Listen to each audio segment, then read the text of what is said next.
you're new here, my name is Jessie Claire. I'm a personal trainer and wellness coach. I help people who menstruate align their training, nutrition, and lifestyle according to their hormonal cycles.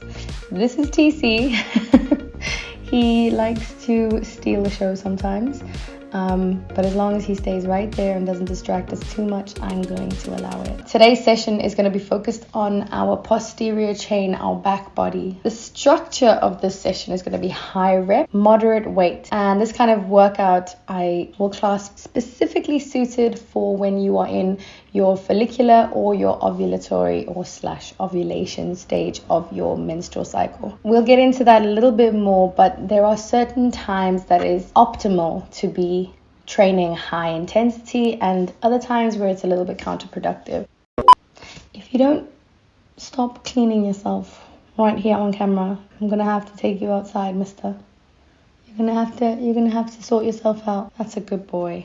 My warm-up is set into 3 parts and will always be determined by the equipment that I have available at the gym that I'm at. Some gyms have treadmills and bikes, and if not, I will either do a skipping session or a jogging on the spot little cardio set for 5 to 10 minutes.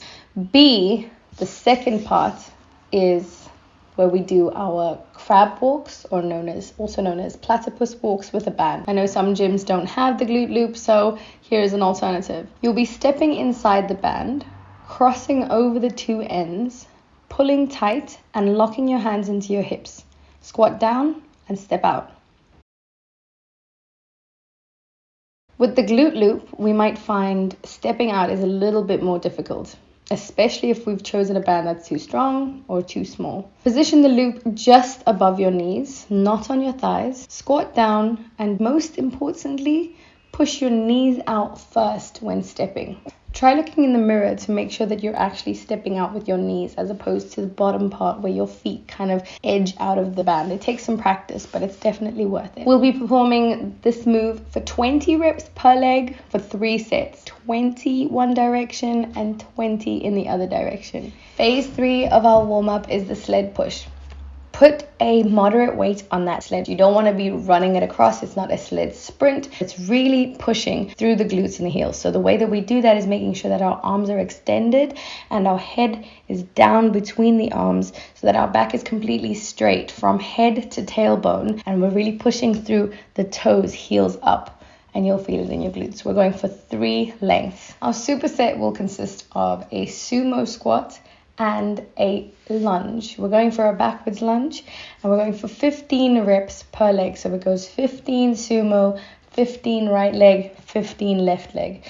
There's little to no rest between these 2 moves, and choosing the weight, you need to be keeping in mind that you are going for 3 sets of a high rep motion. So don't go too heavy. Remember, keep that moderate weight. The compound move that we'll be doing today is the glute bridge.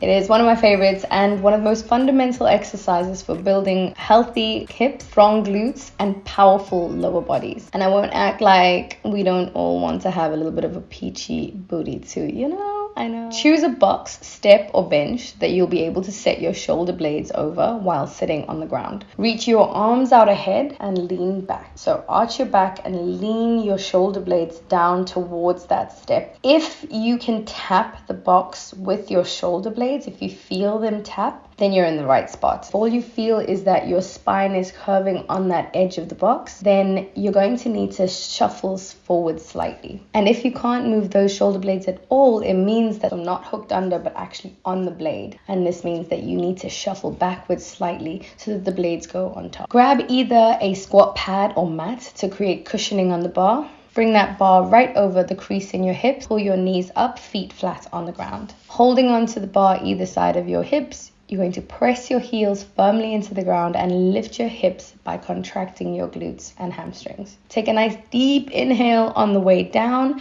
and exhale to press that weight up away from the floor. We got 15 reps and 3 sets here as well. Take your time with it. Take the rest between those sets if you need.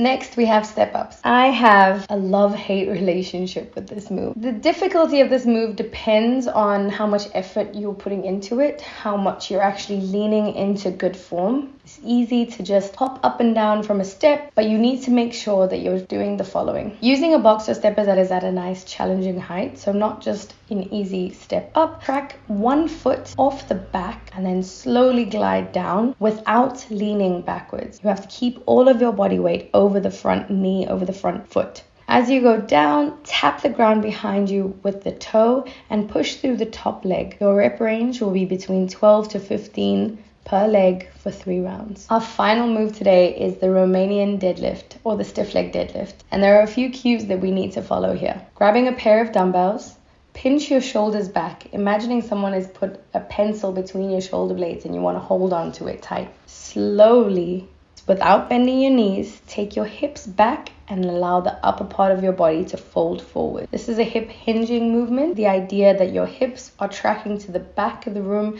as if you want to tap the back wall with your bum. Allow your arms to track along the thighs, and as soon as you feel the hamstring engage, squeeze your glutes and stand tall. Complete 12 reps to 15 for 3 sets and you are done. Of course, the most important part of any workout is your stretch. Spend a good 5 to 10 minutes foam rolling and stretching out the muscles we've used, glutes, hamstrings, go into the calves and the quads and even the upper body, because we did have to hold weights and push weights. Thank you so much for watching. I hope that this video has brought you something today. My intention is to share everything that I learn as digestible as possible. So if you have any suggestions or questions, please pop them in the comment section below. Don't be afraid to like and subscribe for any more content that will be coming. It's going to be rolling out a lot more frequently as we go along.